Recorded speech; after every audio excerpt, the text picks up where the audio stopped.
स्वागत है आपका अपने YouTube channel one step online classes पे। हमारा जो नाउन का सीरीज चल रहा था ग्रामर में, उसी को हम लोग कंटिन्यू करेंगे। और जैसा कि आप थंबनेल और पोस्टर जो आप देखे होंगे वीडियो का, उससे पता चल गया होगा कि आज हम लोग किस चीज़ का डिस्कस करने वाले हैं। तो आज हम लोग डिस्कस करेंगे नाउन के कैटेगरी का। और नाउन में कैटेगरी क्या होता है, तो नाउन में 3 कैटेगरीज होते हैं। पहला केस, जेंडर और नंबर। ठीक है, तो आज हम लोग केस का डिटेल में बात करेंगे। और केस, बहुत सारे स्टूडेंट का मैसेज व्हाट्सएप पे, टेलीग्राम पे भी आया था कि सर केस समझ नहीं आता है। बहुत बार पढ़े भी हैं लेकिन केस का क्वेश्चन नहीं बन पाता है। तो आज केस का जो भी क्वेश्चन है आपका, जो आपसे नहीं बनता है, वो आप टेलीग्राम ग्रुप पे भेज सकते हैं। और मैं इस सेशन को लेने के बाद ये प्रॉमिस करता हूं कि आपको केस को लेकर कोई भी प्रॉब्लम्स क्रिएट इन फ्यूचर नहीं होगा। ठीक है, क्यों? क्योंकि अब आपको केस को रूल्स पे पढ़ने का ज़रूरत नहीं है। जैसा कि हम लोग बहुत बार पीछे से बात करते आ रहे हैं कि इंग्लिश में कोई रूल्स नहीं होता है, उसी प्रकार से हमारे नाउन एंड केस में भी रूल्स नहीं होगा। ठीक है, तो हम लोग आज बात करेंगे नाउन एंड केस का और जानेंगे कि नाउन एंड केस का काम क्या है और नाउन एंड केस का यूज हम लोग कैसे करेंगे अपने इंग्लिश ग्रामर के सेंटेंसेस में। ठीक है, तो उससे पहले मैं आपको एक बात बता दूं कि हमारे जो प्रीवियस क्लास था, लास्ट क्लास था ग्रामर का, जिसमें मैंने कुछ टास्क दिया था काउंटेबल नाउन और अनकाउंटेबल नाउन को पिक करने के लिए कि कौन सा काउंटेबल है, कौन सा अनकाउंटेबल है। बहुत सारे स्टूडेंट का आंसर आया है, सही भी है, गलत भी है, और बहुत सारे स्टूडेंट आंसर नहीं भेजे हैं। तो ये मैं उन लोगों को बता रहा हूं जो वीडियो देख रहे हैं और आंसर नहीं भेज रहे हैं। आखिर क्यों, क्या रीज़न है? आपको मन नहीं लग रहा है पढ़ने में, समझ में नहीं आ रहा है, कोई प्रॉब्लम होगा, या आप नहीं बना के भेजना चाह रहे हैं, कोई ना कोई तो रीज़न होगा। तो प्लीज़ लॉकडाउन जो हमारा 3.0 चल रहा है अभी, उसका बेनिफिट उठाइए हमारे YouTube चैनल से। और नाउन अब कभी भी पढ़ने का ज़रूरत ना पड़े, इसके लिए जाके जो मैंने टास्क दिया है, जो वीडियो है बेसिक का, नाउन का, वो सारे वीडियो को देखिए। टाइम को मत वेस्ट कीजिए बिना मतलब के, क्योंकि ये टाइम जो लॉकडाउन का है अगर निकाल दीजिएगा, ये तो अच्छा हुआ कि हम लोगों के द्वारा ये चैनल स्टार्ट कर दिया गया। जो हमारे स्टूडेंट्स हैं कम से कम वो हैबिचुएट है पढ़ने के। बहुत सारे स्टूडेंट का तो बहुत सा पढ़ाई भी छूट गया, फिर वो जीरो से स्टार्ट करना पड़ेगा। ऐसा नहीं है ये कि एकदम जहाँ से है वहीं से स्टार्ट कर लिए, जो मन किए वो कर लिए। स्टडी है, इसमें लगना पड़ता है, अपने आप को उसमें डुबाना पड़ता है किसी चीज़ को पाने के लिए। तो मैं रिक्वेस्ट करता हूं आपसे कि जो वीडियो देख रहे हैं, कम से कम एक ही क्वेश्चन का तो आंसर आएगा, लेकिन आना चाहिए आंसर। अपने आप को ये मत सोचिए कि हम एक क्वेश्चन देंगे आंसर, बाकी 25 क्वेश्चन का आंसर दे रहा है, 20 क्वेश्चन का, तो वो हमसे ज़्यादा सुपीरियर है। नहीं, आप एक एक स्टेप पार करके उस सुपीरियर बंदे से भी आगे जा सकते हैं, लेकिन स्टार्ट तो कम से कम कीजिए। शर्म को हटा दीजिए। देखिए, 2 चीज़ याद रखिए। मेरा कॉन्सेप्ट है कि खाने में, सोने में और पढ़ने में कोई शर्म नहीं। नींद आए भर मन सोइए, पूरा जितना मन है। भूख लगा हुआ है, जो मिले खाइए। उसमें ये नहीं कि ये नहीं खाएंगे, वो नहीं खाएंगे। भूख लगा हुआ है, मन से खाइए और मन से पढ़िए। ठीक है, जब पढ़ने का टाइम हो। हम ये नहीं कर रहे हैं कि आपको मूवी नहीं देखना चाहिए, क्रिकेट नहीं खेलना चाहिए, फ़ोन पर बात नहीं करना चाहिए, सब करना चाहिए, लेकिन सबका टाइम डिसाइड कीजिए। दिन भर फोने पर लगल है, कैसे काम चलेगा बताइए? सीखना है इंग्लिश की नहीं सीखना है? सीखना है तो सीखना है। केस को क्लोज करना है। अब केस इसके बाद नहीं ओपन होना चाहिए। तो इस वीडियो को ध्यान से देखिए और जो भी टास्क मिले कम से कम उसको बना के भेजिए।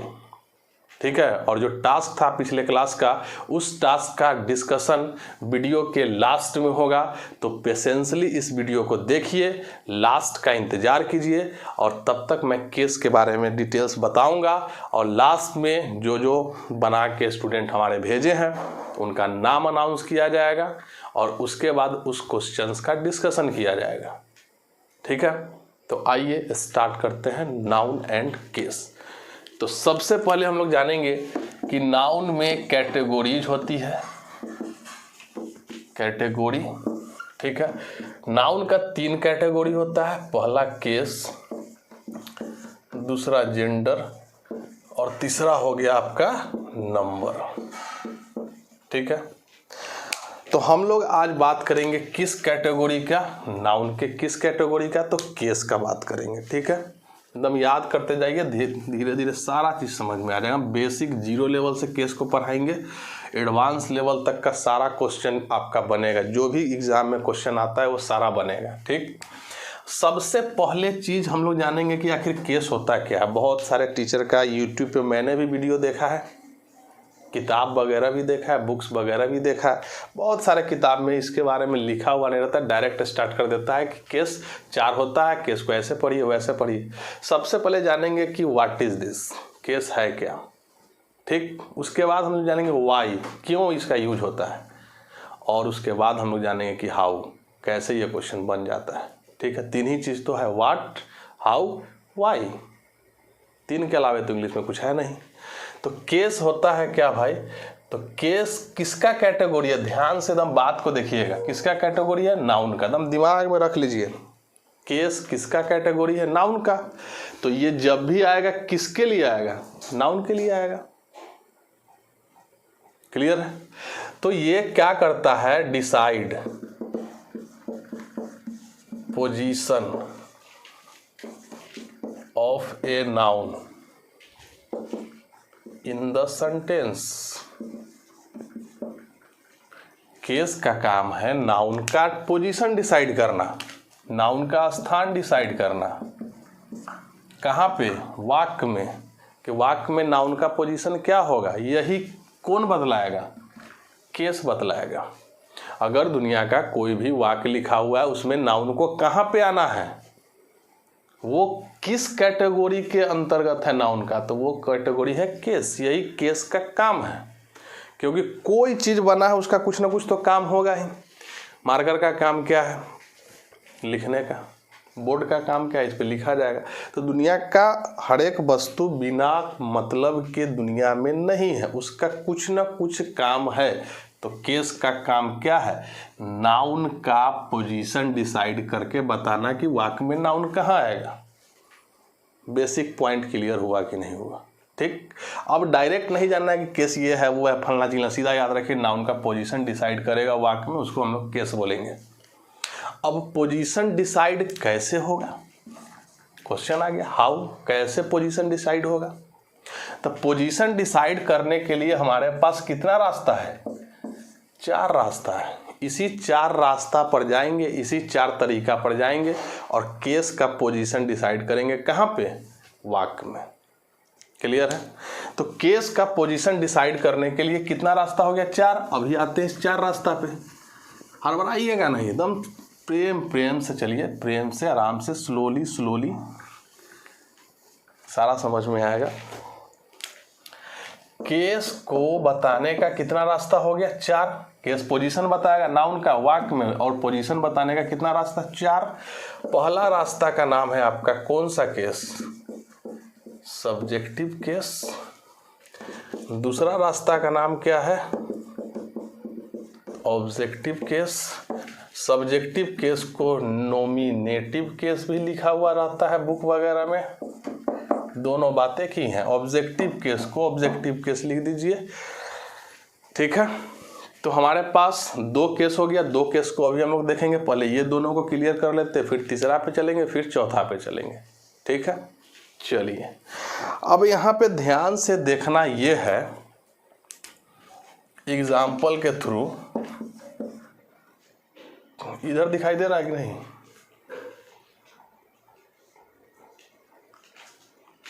देखो तो फिर से एक बार,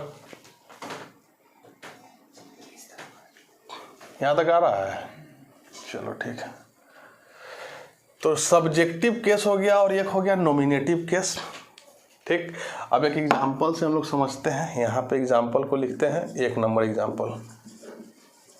रमन हेल्प्ड अमन।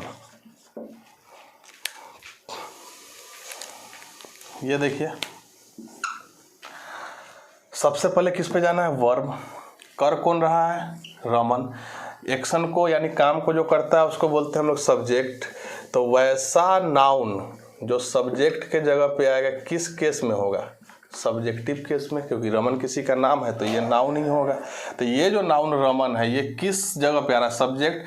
तो दुनिया में नाउन सब्जेक्ट के जगह आएगा तो उसको किस केस में बोलना है, सब्जेक्टिव केस में। सब्जेक्टिव केस नाउन को सब्जेक्ट बना देता है, सब्जेक्ट की जगह पे लेके आता है।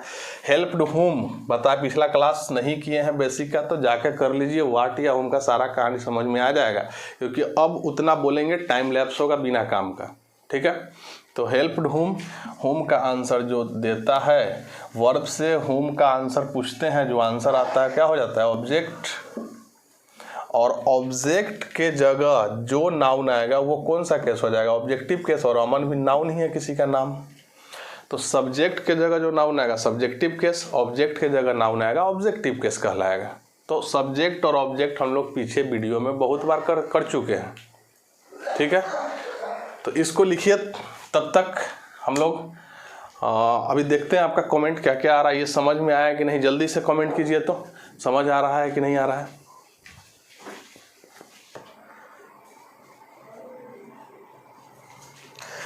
तो कमेंट आ रहा है, चलिए आगे देखते हैं। तो सब्जेक्टिव केस और ऑब्जेक्टिव केस आप लोग को आई होप क्लियर हो गया होगा। एक और एग्जाम्पल देखते हैं हम लोग और इसके बाद हम लोग आगे चलेंगे, ठीक है।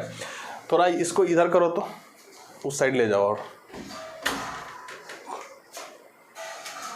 यहाँ तक लाओ, यहाँ तक, ठीक है, क्लियर। चलो तो आइए एक और एग्जाम्पल के थ्रू इसको समझते हैं।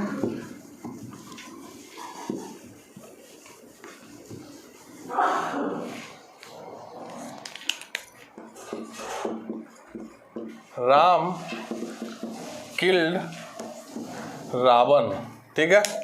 अब यहाँ पे ये किल्ड हो गया वर्ब, सबसे पहले वर्ब पकड़ना है। मारने का काम कौन कर रहा है, राम। जो काम को करेगा सब्जेक्ट, सब्जेक्ट के जगह पे आएगा तो किस केस में हो जाएगा, सब्जेक्टिव केस। तो नाउन सब्जेक्ट के जगह आएगा तो सब्जेक्टिव केस हो जाएगा। किल्ड होम, वर्ब से रिप्लाई पूछना है, वाट या होम का रिप्लाई आ गया तो ये ऑब्जेक्ट के जगह हो गया, ऑब्जेक्ट के जगह जो आएगा ऑब्जेक्टिव केस, ठीक है। और ऑब्जेक्टिव केस के जगह नाउन आएगा। तो सब्जेक्टिव केस के जगह नाउन सब्जेक्ट के जगह जो आएगा नाउन सब्जेक्टिव केस, ऑब्जेक्ट के जगह जो नाउन आएगा ऑब्जेक्टिव केस। और सब्जेक्ट और ऑब्जेक्ट कैसे वाक्य में फाइंड आउट करना है बहुत बार पहले पढ़ा चुके हैं। अगर आप इस वीडियो को पहली बार देख रहे हैं तो जाइए बेसिक वीडियो को देखिए एक से लेके पूरा, तब आपका पूरा क्लियर हो जाएगा। अब आप रूल पर कभी भी पढ़ने के मतलब एलिजिबल नहीं होइएगा, मतलब हमेशा रूल रटते रहिएगा, कुछ समझ में नहीं आएगा, ठीक है। बेसिक वीडियो को देखने के लिए क्या कीजिएगा, स्क्रीन टच कीजिएगा तो आई बटन इस साइड में आएगा, आई बटन को क्लिक कीजिएगा तो बेसिक का सारा प्लेलिस्ट आपके सामने आ जाएगा। वहाँ से बेसिक का वीडियो आप एक्सेस करके बेसिक 1 से देखिए ऑफ टाइम में, जब भी टाइम मिले, ताकि आपको जो भी मेरा लेक्चर है वो बिना रूल्स पे अच्छे से समझ में आए, ठीक। तो सब्जेक्टिव केस और ऑब्जेक्टिव केस पूरा क्लियर हो चुका है। अब हम लोग बताया क्या थे कि केस का कितना रास्ता है, 4 रास्ता से बताएगा, तो 2 रास्ता तो क्लियर हो चुका है। तो 2 रास्ता यानी कि अगर वाक्य में नाउन को सब्जेक्ट के पोजीशन पे लाना होता सब्जेक्टिव केस, नाउन को ऑब्जेक्ट के पोजीशन पे लाना होता ऑब्जेक्टिव केस। तो केस का काम क्या है, नाउन को डिसाइड करना कि नाउन वाक्य में कहाँ आएगा। तो नाउन सब्जेक्ट के जगह आया तो सब्जेक्टिव केस, ऑब्जेक्ट के जगह आएगा तो ऑब्जेक्टिव केस। सब्जेक्ट ऑब्जेक्ट कैसे आएगा बेसिक वीडियो जाके देखिए, पूरा क्लियर हो जाएगा। बहुत बार वहां पे इस बात को बोल दिया गया है। चलिए अब हमारा जो तीसरा केस है वो देखिए, बहुत इंटरेस्टिंग है, बहुत मजा आएगा अभी, ठीक है। हमारे पास जो तीसरा केस है उसको हम लोग बोलते हैं वोकेटिव केस, ठीक है। अब वोकेटिव केस का भाई काम क्या, ये भी सेंटेंस में नाउन का पोजीशन डिसाइड ही करेगा। तो ध्यान से देखिएगा, सबसे पहले ध्यान से देखिएगा कि हम किसी को बोले क्या कि यू, चाहे हम बोले क्या ओपन द डोर, अब देखिए फिर यही क्वेश्चन जैसे ही लिखेंगे आपको हम बोलेंगे कि बेसिक वीडियो नहीं देखे हैं तो आपको उतना अच्छा समझ में नहीं आएगा। अब इसके पीछे लॉजिक क्या है, तो हम बोलेंगे कि ये सेंटेंस क्या है, तो जो मेरा वीडियो देखे हुए है वो सारा स्टूडेंट बता देगा कि सर ये इंपेरेटिव सेंटेंस है, और इंपेरेटिव सेंटेंस का काम होता है ऑर्डर, एडवाइस या रिक्वेस्ट देना। तो ये ऑर्डर दे रहा है, ओपन द डोर, किसी को ऑर्डर दे दिया। तो जब भी ऑर्डर हम किसी को देते हैं तो उस वाक्य की शुरुआत वर्ब के V1 से होती है। ऐसा क्यों, इसका रीजन जानने के लिए आप पूरे बेसिक वीडियो को देखिएगा तो अच्छे से समझ में आएगा। लेकिन फिर भी हम यहाँ पे कुछ इसका पॉइंट्स बता देते हैं क्योंकि हमको वोकेटिव केस के बारे में जानना है। होता क्या है कि जब हम ऑर्डर देते हैं तो अगर आप वीडियो देखिएगा तो हम बार बार बोलते हैं वीडियो में कि पर्सन कितना है, 3 पर्सन। कल ट्रांसलेशन में भी हम बता रहे थे कि फर्स्ट पर्सन का काम है किसी बात को बोलना, यानी कि दुनिया का कोई भी वाक्य लिखा हुआ है इंग्लिश में या हिंदी में, उसको बोलने का काम कौन करेगा, फर्स्ट पर्सन। सुनने का काम कौन करेगा, थर्ड पर्सन, ठीक है। और जिसके बारे में बात होगा वो हो जाएगा, सुनने का काम कौन करेगा, सेकंड पर्सन। और जिसके बारे में स्पीकर बात करेगा, फर्स्ट पर्सन बात करेगा, वो हो जाएगा थर्ड पर्सन, यानी ही सी इट, ठीक है। तो आई हमारा हो जाता है और we first person, you second person, और सुनने वाला हो गया आपका जिसके बारे में बात होगा, यानी कि थर्ड पर्सन कौन हो जाएगा, ही सी इट, राम सीता गीता कोई भी नाम ले लीजिए, और दे आपका, ठीक है। ये हो गया थर्ड पर्सन। अब ये बात ऑर्डर देगा तो ऑर्डर कौन देगा भाई, स्पीकर, क्योंकि इस बात को बोलेगा वही ऑर्डर देने वाला स्पीकर हो गया। अब स्पीकर को मान लेते हैं आई अपने आप को मान लीजिए आप आई हो गए। आप किसी को ऑर्डर दीजिएगा तो ऑर्डर किसको दीजिएगा, तो जो सुनेगा उसी को ना ऑर्डर दीजिएगा। तो दुनिया का जितना भी वाक्य जो ऑर्डर वाला है उसमें कभी भी थर्ड पर्सन नहीं आ सकता है। क्यों नहीं आ सकता है, क्योंकि बोलेगा तो स्पीकर, सुनेगा तो लिसनर, तो ऑर्डर में तो 2 आदमी की जरूरत ही है। क्लियर है। होता क्या है कि जब हम ऑर्डर किसी को देते हैं तो बाय डिफॉल्ट हमेशा यहाँ यू ही आएगा, क्योंकि आप यू को ही ऑर्डर दे रहे हैं, क्योंकि वही सुनेगा।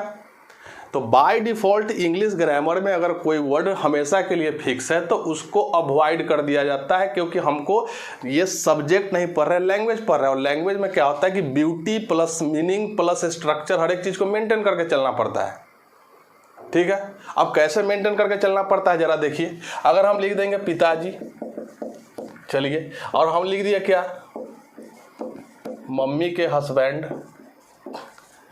दोनों बात का मतलब एक ही है कि अलग अलग, एक ही है। लेकिन हम लैंग्वेज पढ़ रहे हैं, लैंग्वेज है। अगर हम किसी पिताजी को ये वाला बात बोलेंगे तो लात खाएंगे, तो मतलब तो दोनों का यही है। लेकिन ब्यूटी बनाना है, ब्यूटी मेंटेन करना है, तो हम लोग को क्या बोलना पड़ेगा। अगर आपको ब्यूटी नहीं मेंटेन करना है तो बोलिएगा जाके, ये कल कमेंट में लिखिएगा क्या हुआ, ठीक है। तो हुआ क्या कि जब हम लोगों को ऑर्डर देते हैं तो 2 पर्सन इसमें इन्वॉल्व है, या तो स्पीकर या तो लिसनर। लिसनर हमेशा कौन होगा, यू, चेंज होगा नहीं। तो जो हमेशा यू ही यहाँ पे आएगा, कभी भी ऑर्डर देंगे तो हमेशा आने वाले को अवॉइड कर दिया जाता है। तो ऑर्डर वाले वाक्य में यू जो था सब्जेक्ट वो हाइड हो जाता है, छिप जाता है, और यू अपने साथ कौन सा वर्ब लेगा, कल ही बताया था कि प्लुरल वर्ब लेगा। प्लुरल कौन होगा, V1 की V5, तो V1 होगा। इसलिए ऑर्डर वाला वाक्य का शुरुआत हमेशा किस वर्ब से होगा, V1 से होगा। यू छिप गया। अब होगा क्या कि आप वोकेटिव केस कैसे यूज कीजिएगा, ये तो बात समझ में आ गया होगा। चलिए, अब वोकेटिव केस कैसे यूज करेंगे जरा देखिएगा। हम इसीलिए बोलते हैं कि basic is one of the best method to learn any language और सब्जेक्ट। अगर बेसिक नहीं पता है तो आपको बहुत प्रॉब्लम होगा। और कोई भी स्टूडेंट, बहुत सारा स्टूडेंट, नंबर ऑफ स्टूडेंट क्या करता है, बेसिक हम क्यों सीखेंगे, हमको एडवांस सर पढ़ाइए। बेसिक का स्पेलिंग नहीं पता है, एडवांस का स्पेलिंग जानिएगा। मेरा कहने का मतलब ये है कि अगर बेसिक का नॉलेज नहीं है तो आप एडवांस पढ़ने से कोई फ़ायदा नहीं है। और कभी भी रूल के चक्कर में नहीं रहिए, क्योंकि रूल्स बिकम यू फुल, ठीक है। अब ये ओपन द डोर है। अब आप ये ऑर्डर दे रहे हैं तो स्पीकर ऑर्डर दे रहा होगा इस बात को एकदम समझिएगा, एकदम वोकेटिव के समझ में आ जाएगा। ऑर्डर दे दिए तो ऑर्डर हम किसको दिए, यू को, क्योंकि यू यहाँ छिपा हुआ है। ऑर्डर वाला वाक्य में तो यू छिप जाता है, तो लीजिए छिपा दिए।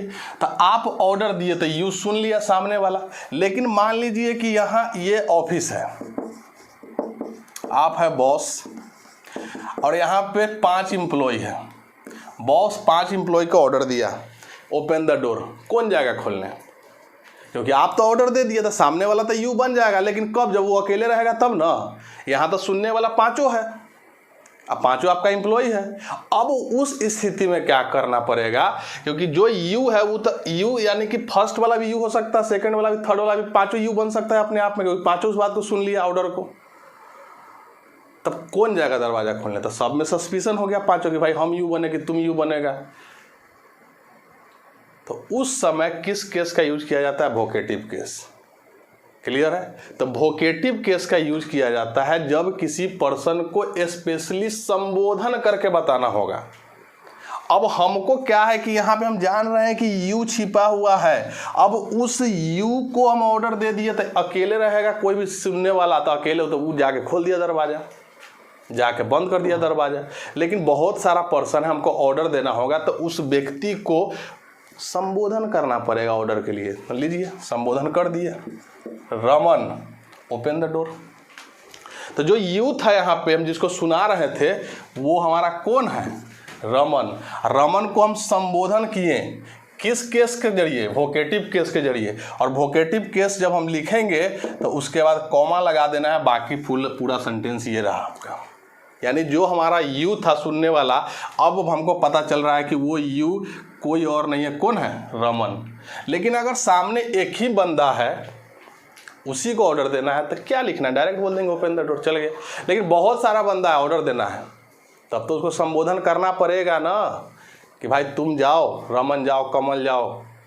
तो उस पर्सन का नाम लिखना है, कॉमा दे देना है, बाकी सेंटेंस लिख देना है। क्लियर है? आया समझ में? ठीक है।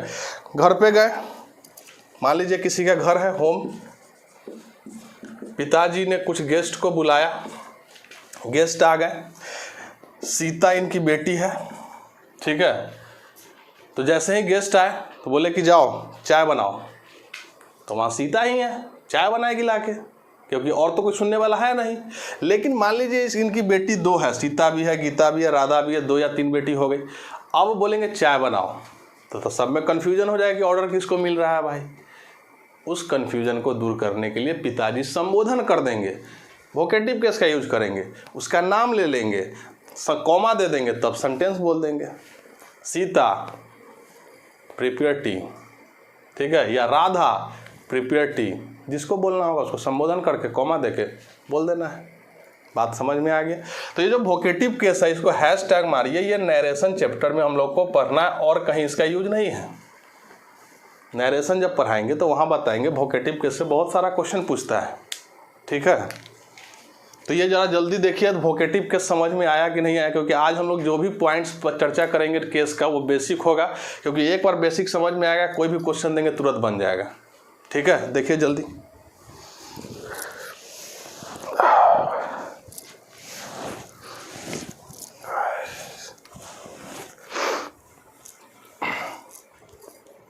चलिए,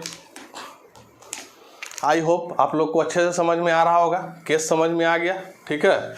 तो वोकेटिव केस हो गया। तो केस 4 रास्ता से बता सकता है नाउन का पोजीशन। सब्जेक्ट के जगह आएगा तो सब्जेक्टिव केस, ऑब्जेक्ट के जगह आएगा तो ऑब्जेक्टिव केस, और नाउन किसी को संबोधन करके बताना होगा तो कौन सा केस हो जाएगा?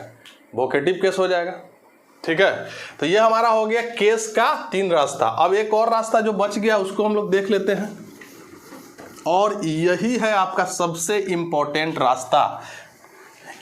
ये तीनों रास्ता जो था ये था आसान, और सबसे जो आपका महत्वपूर्ण, इम्पोर्टेंट और जो एग्जाम में क्वेश्चन क्रिएट करता है वो रास्ता है आपका अब जो आएगा, और उस रास्ता का नाम है आपका कौन सा केस? इसको आप लोग पजेसिव केस बोलिएगा, पोसेसिव मत बोलिएगा, पजेसिव बोलना है, ठीक है। कौन सा केस बोलना है? पजेसिव केस, पजेसिव केस, ठीक है।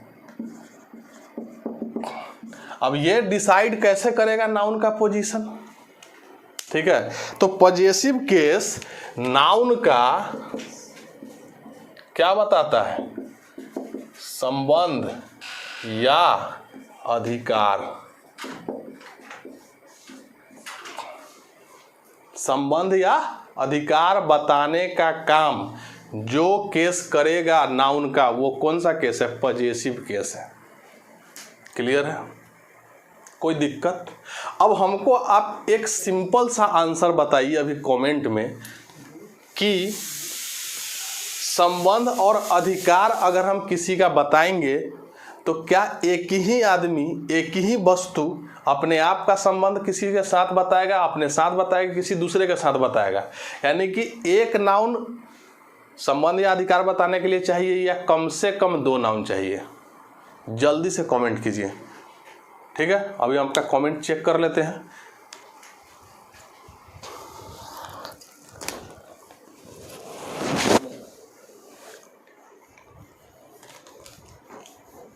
चलिए, आ रहा है कमेंट। तो सबको समझ में आ गया होगा कि संबंध बताने के लिए भाई कितना नाउन चाहिए? कम से कम, क्योंकि अकेले अपने आप में तो कोई संबंध या अधिकार नहीं बताएगा जब तक कोई दूसरा नहीं होगा, तब ना कहेगा कि मेरा है, तो जिसके बारे में बता रहा है दूसरा हो गया। क्लियर है? तो संबंध बताने के लिए या अधिकार बताने के लिए हम लोग पजेसिव केस का यूज करेंगे, और वो पजेसिव केस जब संबंध या अधिकार बताएगा तो नाउन 1 का किसके साथ? नाउन 2 के साथ। फिर नाउन 3 भी आ सकता है, नाउन 4 भी आ सकता है, लेकिन कम से कम कितना नाउन होना चाहिए संबंध या अधिकार बताने के लिए? 2। कम से कम, ज़्यादा से ज़्यादा जितना पे जा सकते हैं। ठीक है, अब ये जो नाउन है किस पे अधिकार दिखाएगा भाई? नाउन 2 पर अधिकार दिखाएगा या संबंध बतलाएगा, यही ना करेगा। तो जो नाउन दूसरे पे अधिकार या संबंध बतलाता है उस नाउन को हम लोग बोलेंगे पजेसिव केस। बात को मेरा समझिएगा, सारा गड़बड़ हो जाएगा। और जो नाउन जिस पे अधिकार या संबंध बतलाया जाता है वो आपका हो गया एक्चुअल नाउन। यानी कि जिस नाउन को हम पजेसिव केस बनाएंगे, अभी पजेसिव केस बनाने का रास्ता बताएंगे कैसे पजेसिव केस बनता है। तो ये नाउन जो 1 है, नाउन 2 पे या बता रहा है संबंध या अधिकार, बता दिया। तो नाउन 1 जो है हमारा अब किस केस में आ गया? Possessive case. और पजेसिव केस जैसे ही बना ना बउआ, वो अब नाउन नहीं रहा, यानी वो नाउन का कोई भी गुण नहीं रखेगा। क्या बनने के बाद? पजेसिव केस बनने के बाद। ठीक है, तो जो बच गया आपका उसको एक्चुअल नाउन मान लेना। अब ये नाउन ही सारा काम करेगा। क्या क्या काम करेगा अभी बताते हैं। ठीक है, तो पजेसिव केस 2 या तो संबंध बतलाएगा या तो अधिकार, और अधिकार संबंध बताने के लिए कम से कम कितना नाउन चाहिए? 2 नाउन। Clear point. नाउन 1 किस पे अधिकार बताएगा? नाउन 2 पे। जो अधिकार बतलाएगा वो पजेसिव केस, यानी उसमें नाउन का क्वालिटी खत्म हो गया, वो पजेसिव केस बन गया है। और जिस पे हम लोग अधिकार बताएंगे वही नाउन आपका एक्चुअल नाउन रह जाता है, और नाउन ही रहेगा वो। क्लियर? ठीक है, चलिए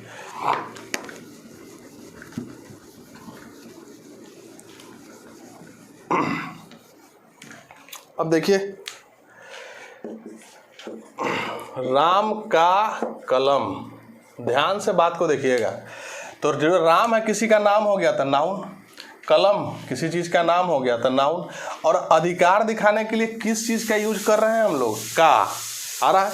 तो जब हिंदी में हम लोग अधिकार या संबंध बतलाते हैं तो 3 चीज का यूज करते हैं, का, के और की। तो हम हिंदी से लेके चलते हैं ताकि पूरा कॉन्सेप्ट क्लियर हो जाए शुरुआत में। ठीक है, तो नाउन 1 राम को मान लीजिए, नाउन 2 मान लीजिए कलम को। क्लियर? ध्यान से बात को समझिएगा। दूसरा, कलम का ढक्कन। ठीक है, कलम हो गया नाउन 1, ढक्कन हो गया नाउन 2। अब होता क्या है कि इसमें राम अधिकार किस पे दिखा रहा है? कलम पे। ठीक है, अब एक चीज बताइए कि कलम का अधिकार ढक्कन के साथ होगा या संबंध होगा? तो कलम का अधिकार या संबंध, तो संबंध हो गया। ठीक है, तो होता क्या है कि जब हमारे पास नाउन 1, ध्यान से बात को समझिएगा कि जब आपके पास नाउन 1 और नाउन 2, तो जब आपके पास, ये पॉइंट करने वाला बात है कि जब आपके पास नाउन 1 सजीव यानी कि लिविंग होगा, लिविंग किसको बोलते हैं इंग्लिश में, इंग्लिश लैंग्वेज है। पेड़ क्या है, पेड़ नॉन लिविंग है बउआ।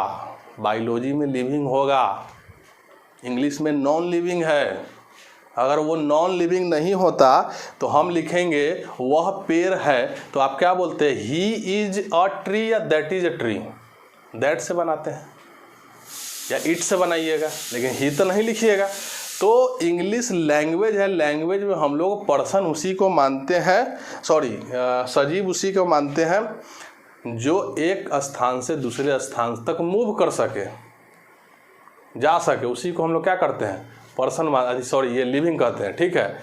आप कहिए कि सर कार भी तो एक जगह से दूसरे जगह तक चल जाएगा, तो वो अपने जाएगा कि उसको ले जाया जाएगा, तो कार तो जा नहीं सकता है। तो मतलब पर्सन को ले लीजिए लिविंग में, बाकी सबको नॉन लिविंग के कैटेगरी में रखिए लैंग्वेज में। ठीक है, चलिए आइए। अब आप लोग के मन में बहुत सारा क्वेश्चन क्रिएट हो रहा हो कि एनिमल किस में आएगा, सारा जेंडर में क्लियर कर देंगे। जेंडर में वही पढ़ना है हम लोग को। ठीक है, कौन लिविंग है, कौन नॉन लिविंग है, कौन दोनों है, सारा चीज़ पढ़ा देंगे, टेंशन मत लीजिए। अभी केवल हम लोग को याद रखना है पर्सन सब आता है लिविंग में, बाकी सब नॉन लिविंग में। अब अगर नाउन वन लिविंग होगा, नाउन वन को ही चेक करना है संबंध और अधिकार बताने के लिए, क्योंकि नाउन टू से हमको कोई लेना देना नहीं है। नाउन वन अगर लिविंग होगा तो नाउन टू क्या है, लिविंग है कि नॉन लिविंग है, कोई लेना देना नहीं है। नाम याद कर लीजिए। तो करिएगा क्या कि नाउन वन पर आप अपस्ट्रोफे एस लगाइएगा, इसको बोलते हैं अपस्ट्रोफी एस। और ये अपस्ट्रोफी एस का हिंदी मीनिंग क्या होता है, काके की। अपस्ट्रोफी एस हम लोग किस नाउन पे लगाएंगे, सजीव वाले नाउन पे, और ये अधिकार बता देगा नाउन टू पर। और नाउन टू सजीव है कि निर्जीव है, हमको लेना देना उससे नहीं है। क्लियर। अब यहां चेक करते हैं नाउन वन। नाउन वन क्या है आपका, सजीव है कि निर्जीव है भाई। तो आप लोग को देखते ही लग गया सजीव है। तो लीजिए, सजीव के लिए हम क्या कर दिए, उस नाम को लिख लीजिए पहले। सजीव का अधिकार दिखाएंगे तो दूसरा को तो चेक करना नहीं है, पहला को चेक कीजिए, पहला सजीव है तो लगा दिए हम लोग अपस्ट्रॉफी एस, बोलिएगा इसको अपस्ट्रॉफी एस। और अपस्ट्रॉफी एस का हिंदी मीनिंग हो गया का, के, की, जो आएगा वही हो गया। बाकी नाउन टू को लिख दीजिए। कोई दिक्कत है तो यहाँ पे बोलिए, ध्यान से मेरा बात को समझिएगा। अभी आधा अधूरा है, इसमें और कॉन्सेप्ट बचा हुआ है, अभी बताएंगे। कहीं जाइए नहीं अभी छोड़ के क्लास को, अभी सेशन को एकदम आराम से देखिए, पेशेंसली देखिए। ठीक है, चलिए। अब हमारा एक कॉन्सेप्ट तो क्लियर हो गया कि नाउन वन अगर सजीव होगा तो नाउन टू को चेक नहीं करना है, नाउन वन पे ही काम खत्म हो गया। नाउन वन पे क्या लगाना है, बात समझ में आ गया। इधर देखो, दिखाई दे रहा है क्या, इधर यहाँ।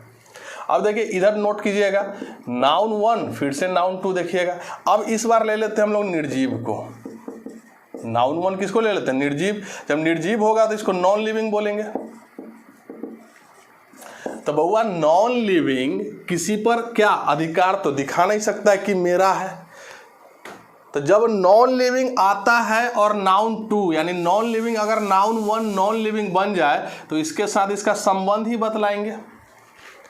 ठीक है, तो नॉन लिविंग का संबंध बतलाने के लिए किस प्रीपोजिशन का प्रयोग किया जाता है, ऑफ का। यहाँ अपस्ट्रॉफी एस मत लगा दीजिएगा। अब ऑफ ही क्यों लगता है, अभी के अभी क्लियर मैं करूंगा। और यहाँ पे अपस्ट्रॉफ एस क्यों लगता है, ये भी क्लियर करूंगा। अब देखिए ऑफ लगा दिए। अब ऑफ क्या कहता है कि हम बाद वाले को पहले लेंगे, पहले वाले को बाद में लेंगे, यही तो खेल है। तो पहले वाला को बाद कर दीजिए, बाद वाला को पहले कर दीजिए, लीजिए हो गया तैयार आपका।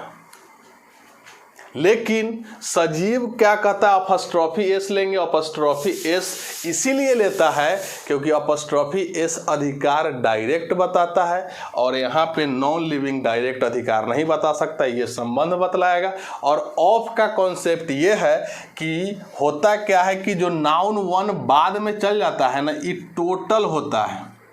और नाउन टू जो बाद पहले आ जाता है बाद वाला, ये टोटल का पार्ट होता है। इसीलिए हम लोग पढ़ेंगे प्रीपोजिशन में कि ऑफ एक ऐसा प्रीपोजिशन है जो नाउन वन को अपने बाद कर देगा, नाउन टू को पहले कर देगा, और नाउन वन जो होगा वो टोटल होगा और नाउन टू उसी टोटल का पार्ट होगा। क्लियर है? लेकिन क्या ये राम कलम का पार्ट है? नहीं है। अगर पार्ट होता तो फिर ऑफ लगाना पड़ता, पार्ट तो है नहीं। अब हम आते हैं, ये नाउन वन हमारा निर्जीव है। निर्जीव है तो अधिकार तो बताएंगे नहीं, संबंध बतलाएंगे। तो निर्जीव जब पहला मिल गया तो प्लेस को चेंज कर देना है, नाउन वन बाद में, नाउन टू पहले। तो सबसे पहले तो बीच में ऑफ लिख लीजिएगा, बताने का तरीका बता रहे हैं हम लिखने का। कलम जो है उसको बाद में कर दीजिए। क्लियर? और जो ढक्कन है उसको पहले कर दीजिए, तक ढक्कन का इंग्लिश कैप होगा। एकदम बात को मेरा समझिएगा, एकदम कॉन्सेप्ट क्लियर हो जाएगा। अब क्या ये कैप और ये पेन, ये नाउन वन था भाई, और ये कौन था? Noun two. एकदम क्लियर देखिएगा, कॉन्सेप्ट सारा समझ में आ जाएगा, कोई सस्पिशन नहीं है इसमें, केवल समझना है आपको। अब देखिएगा, नाउन टू और नाउन वन प्लेस चेंज क्यों हुआ? निर्जीव के कारण। पहला वाला निर्जीव था इसीलिए। तब पहला जब निर्जीव होगा तो ऑफ के साथ होगा, तो जो निर्जीव होगा वो टोटल होता है नाउन वन, और इसी टोटल का ही पार्ट होता है। तो देखिए, तो कलम का ही नहीं पार्ट है। आ गया समझ में? ऑफ का प्रयोग किया जाता है टोटल और उसके पार्ट को दिखाने के लिए। टोटल को ऑफ के बाद लिखना है और पार्ट को उसके पहले लिखना है। क्लियर? अब हमको एक चीज बताइए कि ई कैप इसी पेन का पार्ट है? तो हाँ है। तो जब हम किसी पार्ट को लिखते हैं तो वो खास बन जाता है, और खास बनते ही बताए थे कि आर्टिकल क्या ले लेगा? द ले लेगा। दुनिया का कोई भी टोटल में से आप किसी पार्ट को निकालिएगा तो पार्ट क्या बन गया? खास। और उस पार्ट के पहले आंख बंद कीजिए और क्या लगा दीजिए? द। अब कहिए कि सर टोटल में द लग सकता है कि नहीं? तो हाँ भाई लग सकता है, लेकिन कंडीशन है कि टोटल वाला जो नाउन होना चाहिए वो प्रॉपर मटेरियल और अब्स्ट्रैक्ट नहीं होना चाहिए, क्योंकि प्रॉपर अपने आप में एक है तो द लेगा नहीं। पढ़ा चुके हैं, नाउन का वीडियो जाके देख लीजिए। मटेरियल और अब्स्ट्रैक्ट अनकाउंटेबल में द नहीं लगता है, जेनरल सेंस में बताए थे। बच गया कॉमन और कलेक्टिव। तक कॉमन और कलेक्टिव जैसे ही नाउन वन होगा निर्जीव वाला तो द लगा दीजिएगा, ताकि ये पता चले कि ये कोई खास कलम है, उसी का ये पार्ट है, क्योंकि सारा कलम का तो बात यहाँ पे हो नहीं रहा है। आया समझ में? नाउन वन में तब तक द नहीं लगाना है जब तक वो कॉमन और कलेक्टिव ना हो। क्लियर हुआ? एक एग्जांपल और क्लियर करते हैं यहाँ पे, ठीक है। बिहार के मुख्यमंत्री, ठीक है। पहला नाउन, दूसरा नाउन, चेक कौन सा नाउन करना है भाई? कौन सा नाउन करना है? पहला निर्जीव की सजीव? निर्जीव। ऑफ से कि अपस्ट्रफी एस से? निर्जीव जैसे ही देखेंगे तो ऑफ ले आएंगे। क्यों? क्योंकि टोटल पार्ट का बात होने लगेगा। तो लीजिए ऑफ लगा दिए। ऑफ लगाएंगे तब प्लेस को क्या करना है? चेंज, ठीक है। नाउन टू पहले आ गया तो मुख्यमंत्री को शॉर्ट में लिख दीजिए सीएम। क्लियर? और ये बिहार आ गया, इधर आ गया। अब बताया क्या था? इसी का पार्ट में हमेशा क्या लगेगा भाई? द लग गया, द लग गया ना, द। अब कहिएगा कि सर इसमें द लगेगा कि नहीं? तो क्या बताए थे? तीन नाउन छोड़ के, प्रॉपर, मटेरियल और अब्स्ट्रैक्ट। बिहार किसी का खास नाम है, दुनिया में एक ही नाम है, बिहार राज्य है, दूसरे से मिक्स नहीं हो सकता है। प्रॉपर नाउन के पहले आर्टिकल नहीं लगाना है, यानी इसमें तो द हमेशा लग रहा है क्योंकि ये पार्ट है। इसमें द नहीं लगेगा क्योंकि ये प्रॉपर नाउन है। तो हो गया the CM of Bihar. Concept आ रहा है कि नहीं समझ में? कॉन्सेप्ट क्लियर हो रहा है कि नहीं? अभी ऐसा कॉन्सेप्ट और पढ़ाएंगे कि जो आपको लगेगा कि सर ऐसा हो कैसे सकता है, जो केस में हम पढ़े भी नहीं थे। इजीली आराम आ जाएगा आपके माइंड में, कोई भी इसमें दिक्कत नहीं है, ठीक है। तो ये क्लियर हो गया कि सजीव निर्जीव वाला कि पहला चेक करना, दूसरा का बात नहीं कर रहे हैं। पहला चेक करना है, पहला सजीव तो अपस्ट्रफी एस, पहला निर्जीव तो ऑफ लगा के प्लेस को घुमा दीजिए, चेंज कर दीजिए। अपस्ट्रॉफी में चेंज मत कीजिएगा, क्योंकि अपस्ट्रॉफी उसी पे लग जाता है जो डायरेक्ट सजीव होता है। क्लियर हुआ कि नहीं मैटर? ठीक है। अब एक क्वेश्चन यहाँ पे हम आपको देते हैं, एकदम बेसिक क्वेश्चन है। हम यहाँ पे लिख दिए इज और आर और लिख दिए कॉस्टली, बन गया सन टेंस। दिखाई दे रहा है क्या? बन गया सन टेंस। अब जैसे ही सन टेंस बना तो बोलिए कि सर ये तो रहा वर्ब, और ये वर्ब आपका लिंकिंग वर्ब है, क्योंकि इज आर एम या तो हेल्पिंग बनेगा या तो लिंकिंग बनेगा। जो पहली बार वीडियो देख रहा होगा उसका दिमाग घूम गया होगा कि हेल्पिंग क्या होता है, लिंकिंग क्या होता है। तो भाई वीडियो बेसिक को देखो, बार बार बोलते बोलते कंठ भी सूखल जा रहा है। चलिए, जो सीख चुका है उसके लिए तो इजी हो चुका होगा कि लिंकिंग क्या है, हेल्पिंग क्या है। तो लीजिए ये वर्ब है, अब वर्ब के लिए तो आएगा सब्जेक्ट। अब हमारे पास नाउन 1 ये था, ये नाउन 2 था। किसके अकॉर्डिंग लगाए भाई? क्वेश्चन आ रहा है, किसके अकॉर्डिंग लगाए? आंसर जरा जल्दी दीजिए। तो इज लगेगा कि आर लगेगा? ठीक है, दीजिए आंसर, देखते हैं। देख रहे हैं अभी आप लोग का आंसर क्या क्या आ रहा है।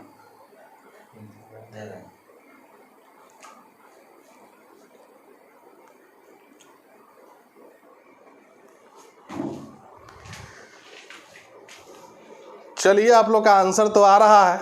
कॉन्सेप्ट भी समझ लेते हैं कि क्या है कॉन्सेप्ट। ठीक है, तो अभी हम क्या बताए थे कि जिसमें अपस्ट्रॉफी एस लग जाएगा भाई, किस केस में हो जाएगा? पजेसिव केस, क्योंकि अपस्ट्रॉफी एस लगा के और ऑफ लगा के ही तब पजेसिव केस बना रहे थे। तो बन गया आपका क्या भाई? Possessive case. पजेसिव केस तुरंत बताए थे कि एक्चुअल नाउन नहीं है, तो लीजिए काट दीजिए, बच गया कौन? तो एक्चुअल नाउन। और वर्ब लगेगा नाउन के साथ कि पजेसिव के साथ? तो नाउन के साथ। तो नाउन तो है ना, बच गया था। तो पेन एक है, तो लीजिए इज हो गया। क्लियर? अगर यहाँ पे गलती से पेन्स लिखल रहता तब क्या हो जाता? आर हो जाता। तो एक पेन तो इज, एक से ज़्यादा रहता था आर। जो आंसर में यानी कि पजेसिव केस के साथ कभी भी वर्ब नहीं लगता है, जो बच जाएगा वही आपका एक्चुअल नाउन, और वही इस वर्ब का क्या बनेगा? सब्जेक्ट। क्योंकि सब्जेक्ट बनने का काम नाउन का है, पजेसिव केस का नहीं है। तो राम पहले नाउन था, लेकिन अपस्ट्रॉफी एस लगने से पजेसिव केस में कन्वर्ट हो गया, और पजेसिव केस में नाउन का कोई फंक्शन काम नहीं करेगा। न वो प्लुरल बन सकता है पजेसिव केस बनाने के बाद, न वो वर्ब ले सकता है, न वो सब्जेक्ट बन सकता है, न वो ऑब्जेक्ट बन सकता है।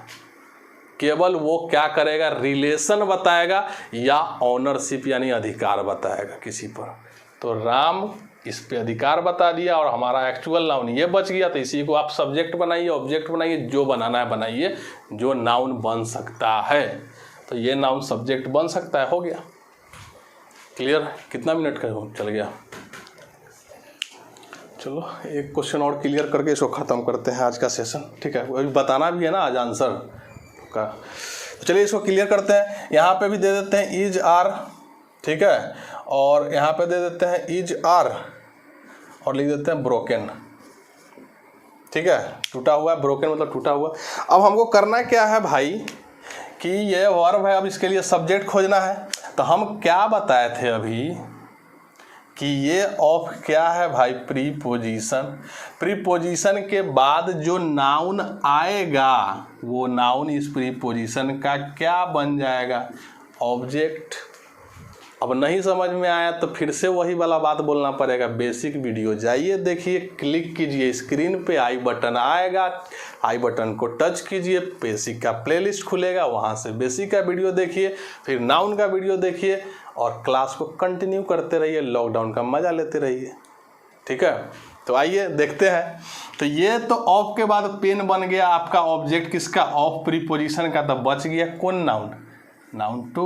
नाउन टू एक कैप है तो एक कैप के लिए क्या लग जाएगा? इज। ये कैप्स रहता तो आर। अब देखिए तो पजेसिव के सजीव था तब भी नाउन टू ही वर्ब ले रहा था, ऑफ से तब भी नाउन टू ही वर्ब ले रहा है। तो दोनों स्थिति में भाई वर्ब नाउन टू के अनुसार ही होगा। ये दिमाग में कॉन्सेप्ट को बना लीजिए।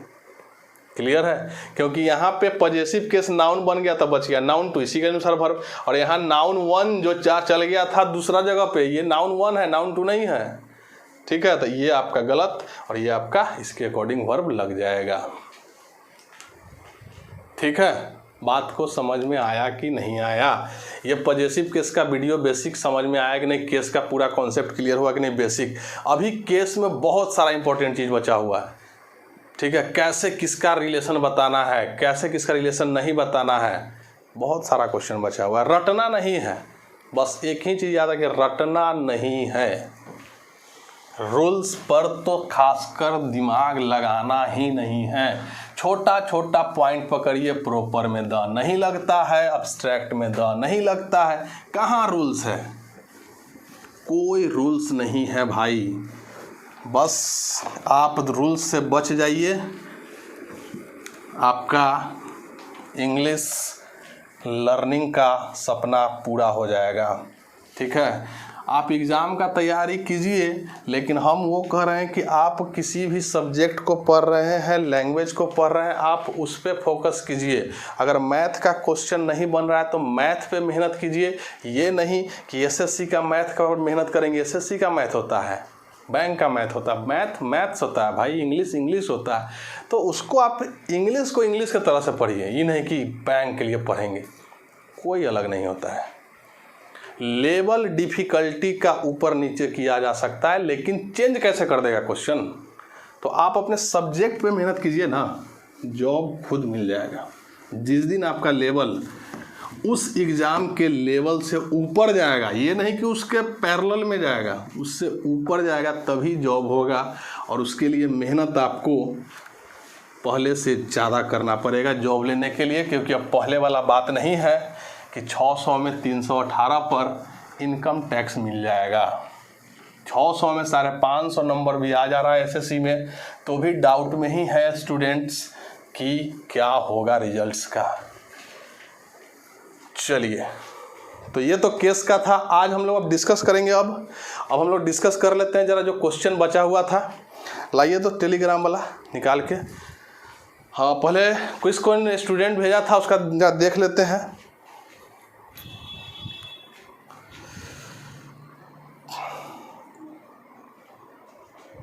लाओ जल्दी लाओ, टाइम बहुत हो गया।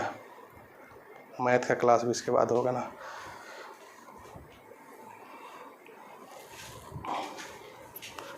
चलिए, तो पहले स्टूडेंट्स कौन कौन भेजे हैं? रश्मि, श्रुति, हिमांशु, निश्चय, आर्यन, कन्हैया, नीरज, प्रियंका, निशु। उसके बाद है, ये क्या नाम है भाई,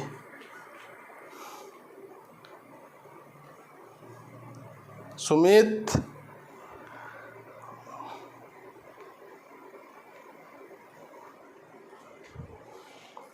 आप लोग अपना नाम लिखिए सही से, ठीक है। कुछ स्टूडेंट्स का नाम पता नहीं चल पा रहा है कि क्या लिखे हुए हैं, ठीक है। तो और भी कोई स्टूडेंट्स का आया है, लेकिन फ़िलहाल पता नहीं चल पा रहा। चलिए हम लोग देख लेते हैं हमारा जो क्वेश्चन था, ठीक है। और भी जो स्टूडेंट है जिनका नाम नहीं लिया जा रहा है, वो घबराइएगा नहीं या डिप्रेशन का शिकार मत हो जाइएगा। ऐसा नहीं कि डिप्रेशन का, बनाइए क्वेश्चन, हम आपके साथ हैं, आप भी मेरे साथ रहिए हमेशा, ठीक है। आपका अनाउंसमेंट किया जाएगा धीरे धीरे। हम लोग जब लॉकडाउन खुलेगा उसके बाद मीटअप रखा जाएगा, उसके बाद हम लोग आप लोग से मिलेंगे भी, बहुत सारे स्टूडेंट से, ठीक। तो वो सारा प्लानिंग किया जाएगा, लेकिन अभी हम लोग पढ़ेंगे केवल लॉकडाउन में। स्टे रहिए घर पे और सेफ रहिए और पढ़ते रहिए। स्टडी हार्ड का जो स्लोगन था मैंने दिया था बहुत पहले, 20-25 दिन पहले, उसको फॉलो कीजिए और इन्जॉय करते रहिए लाइफ को कभी बोरिंग मत बनाइए। लाइफ एक ही बार मिला है, वन टाइम, तो इस वन टाइम को पूरा एंजॉय कीजिए, ठीक है। मज़े में रहिए, पढ़िए। आइए क्वेश्चंस देख लेते हैं क्या क्या था। Star, sugar, ring, gold, silver, chair, pen, plastic, jewellery, stationery, एक ब्यूटी का भी आया है आंसर, उनका नाम मिस हो रहा था, तो ब्यूटी आपका भी आंसर आया है। चलिए, स्टेशनरी हो गया, मैथमेटिक्स, हेल्थ, फैमिली, मेंबर,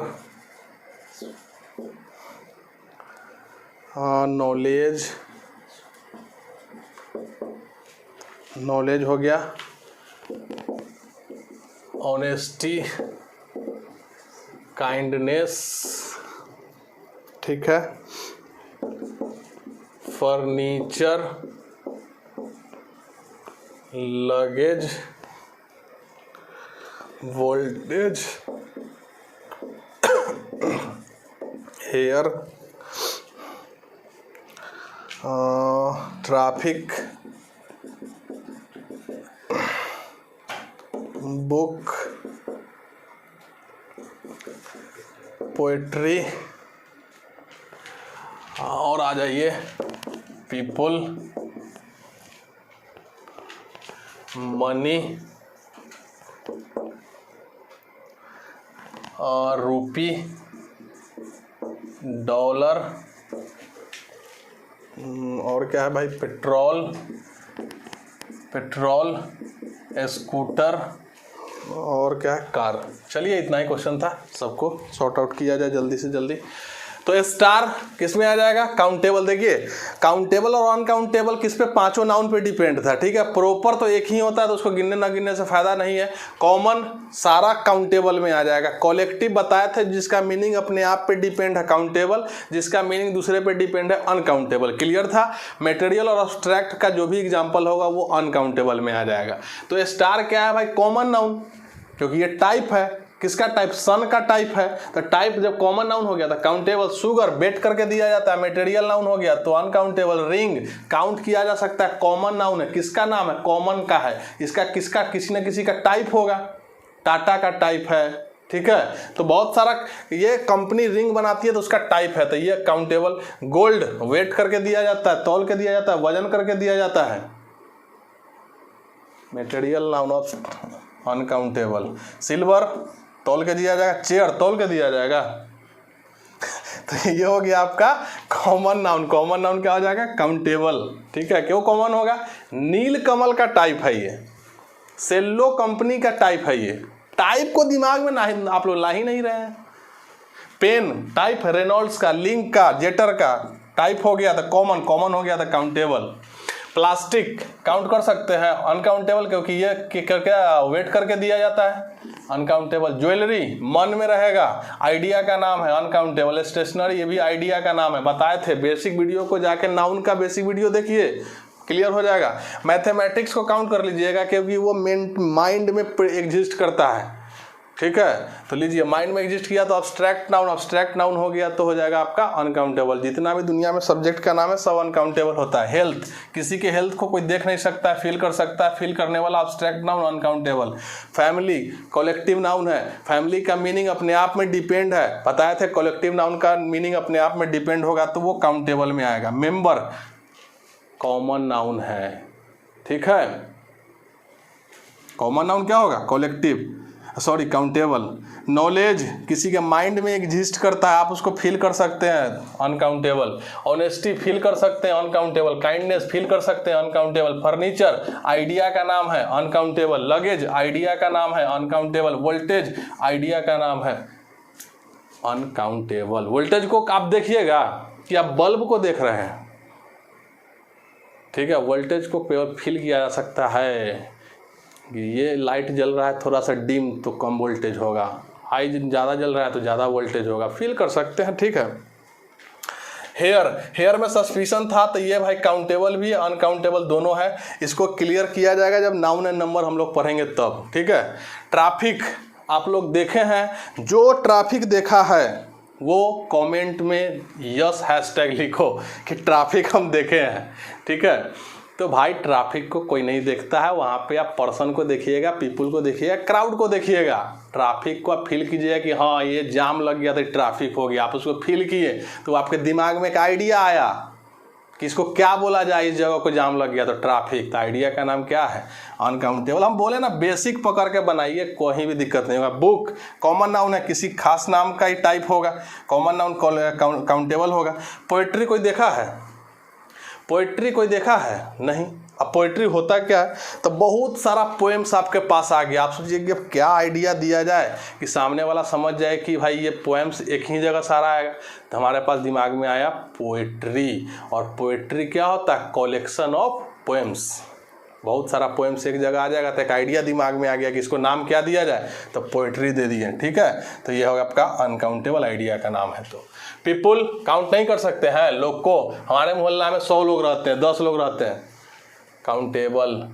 ठीक है, ये कॉमन है, कॉमन नाउन काउंटेबल होगा। मनी, देखिए मनी का मतलब होता है धन, और ये किसी भी फॉर्म में हो सकता है, गोल्ड के फॉर्म में भी हो सकता है, लैंड के फॉर्म में भी हो सकता है, आपका बिल्डिंग भी आपका मनी है एक प्रकार का। तो मनी को रखा जाता है अनकाउंटेबल के श्रेणी में, क्योंकि मनी आपका किसी भी फॉर्म में आ सकता है। मनी का मतलब रुपया नहीं होता है, धन होता है।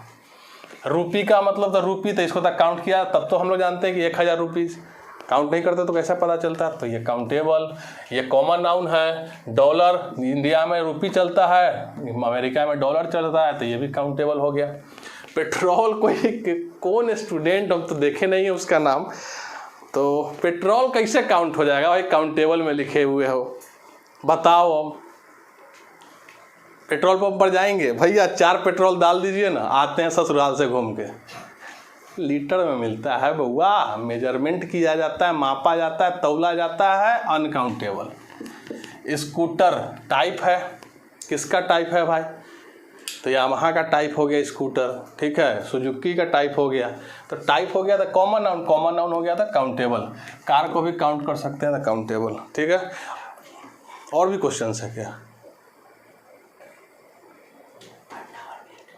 ठीक है, तो आज के लिए इसको इतना ही रहने देते हैं। बाकी नेक्स्ट क्लास में केस का हम लोग फिर से डिस्कशन करेंगे, और जो इसमें क्वेश्चन आपको फिर से नहीं समझ में आया होगा, टेलीग्राम चैनल पे लिखिए, हम वहाँ पे आपका आंसर पूरा लिख के या एक वीडियो 2-3 मिनट का बना के उस पर डाल देंगे। ठीक है, तो अगर आप सब्सक्राइब अभी चैनल को नहीं किए हैं, वीडियो आपको अच्छा लगा, पढ़ने में आपको मज़ा आ रहा है वन स्टेप ऑनलाइन क्लासेस के किसी भी सर के द्वारा, तो आप चैनल को सब्सक्राइब कीजिए, बेल आइकन को प्रेस कीजिए, लाइक कीजिए, शेयर कीजिए, और फिर मिलते हैं नेक्स्ट वीडियो में। तब तक के लिए मौज कीजिए।